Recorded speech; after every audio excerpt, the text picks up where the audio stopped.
Hi folks. Before we start our actual class on creating medicine pieces, I thought it'd be a good idea to show you some of the ways and things that I use to prepare a piece, as well as myself, to become a better one, a medicine piece. So, I have a few items here on the desk in front of me that I'm going to show you. And we'll just take a couple of minutes for this so that maybe you can do some of these things or one of these things, the purification of your choice with the item of your choice before we do the creating medicine pieces class. So, one of the things that I use a lot of, this is prairie sage from my home in Montana. Um, Wildcrafted, so I don't grow this myself. I go out into the hills and get it.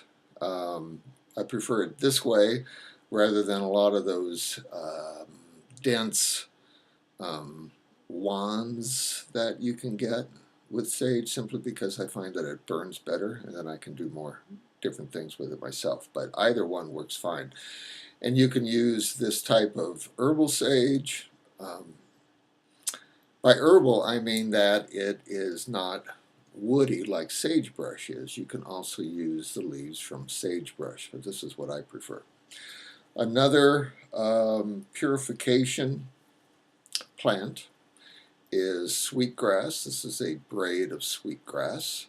So you normally begin on this end, the end that's tied off, and light that with a match or candle, and then just smudge yourself, and then begin to smudge your object or item. You might have to blow on it a little bit to keep it burning well. I didn't bring a candle or match with me to start this, so I'll have to go get one. Okay, another thing that is used are these charcoal tablets. Not all of these brands are created equal, in my experience. This one, Swiftlight, seems to work pretty well. And I think I've had the Three Kings brand. Seemed like that one worked well too. Some don't work as well as others. What you do is that you light these, and they kind of, not self-combust, but they, after you light them, they just kind of go through their whole little ritual themselves and get hot. Okay, and so this is what it looks like when it's out of the package. And one of these little guys, depending upon how much like smudging product you put on it, can last as long as an hour. If you put a whole bunch on it, of course, it'll probably not necessarily go out, but it won't burn for as long. But it takes about 5 minutes or so for one of these to heat up enough so that you can then use it. And then I do something, use these little pellets, which you probably can't see too well, of copal. Some people use frankincense, some use myrrh, but I prefer copal. It burns well on this charcoal. And it is the resin of a tree, the copal tree, I believe, that is related to frankincense after that tree's been hit by lightning. So to me, it's got a little extra power, juju going on. And then another favorite of a lot of people is the wood from the Palo Santo tree. So this is a small stick of that. So then, once you decide, what you want to smudge it with, and just to show you, after I use this sage, I can just do this right here. I just strip these branches off. You don't have to do it this way, but I like to strip these off, make like a little wad of it like this. Now, traditionally, especially in the Plains tribes, northern Plains tribes, will put this in an abalone shell. It represents also connection to the sea, to Mother Ocean. And that works okay, although an abalone shell will burn through after a while, and you got to watch yourself. So when you use the charcoal like this, do not use an abalone shell. I use, and you don't have to use this, but you want to, I think, use something metal or like a heavy ceramic incense burner that's designed for charcoal, so make sure it can handle it because these things get hot. I use one of these little miniature cast iron skillets, and I've had this for years, and well, sure, it shows signs of wear, but no signs of wear and tear. So I use that. Still, the bottom of it will get very, very hot, so you don't want to touch that. And when you put it down, make sure that it's either on a pot holder or like the, oops, it's on this side, cast iron, there we go, stove behind me, or a burner on your kitchen stove or something. But just be aware that with this charcoal in there, it gets very, very hot, so that it can burn things like tree resin and other stuff. So then, after you've picked your smudging product, and it doesn't have to be any of these things, it can be something else that maybe your tradition likes, get your medicine piece. And whether you smudged it before or not, they just like this, kind of like, we like to be purified from time to time as well. And your medicine piece can pick up hoocha, dense energy that needs to be cleaned from time to time. And before I forget, if it's possible, open a window before you do this during the winter. It's not maybe quite so easy. My windows are frozen shut right now.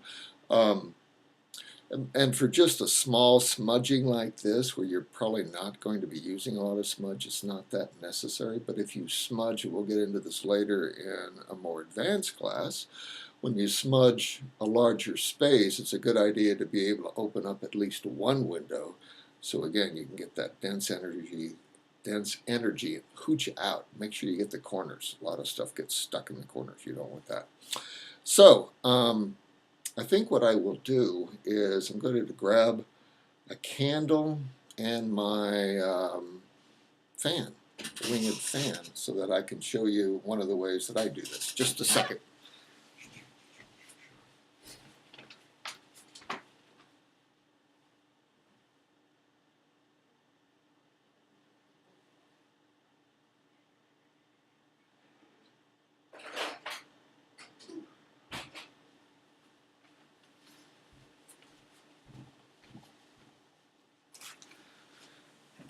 Sorry, I forgot to get this ahead of time.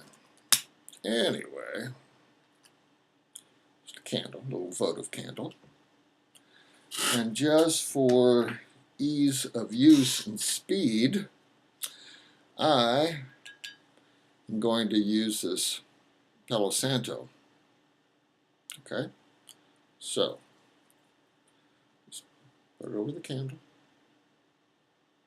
It seems as if a candle burns hotter than one of these butane lighters, so it tends to light a little quicker. All right, so I'm just going to let this go and wave it out, I hope, with my hand or my fan. I like to smudge my hands.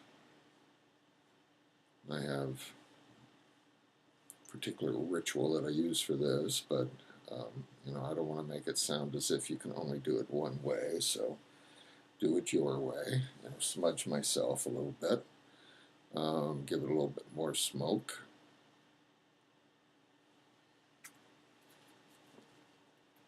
Okay, there we go. And I'm going to take a crystal. And this crystal has a name called Scepter of Healing. And so I use this a lot to help put a space or a person if they're coming for help. But for right now, I just want to show you how to smudge it. So again, there's no wrong way to do it, no right way. You just want to treat things with respect and appreciation.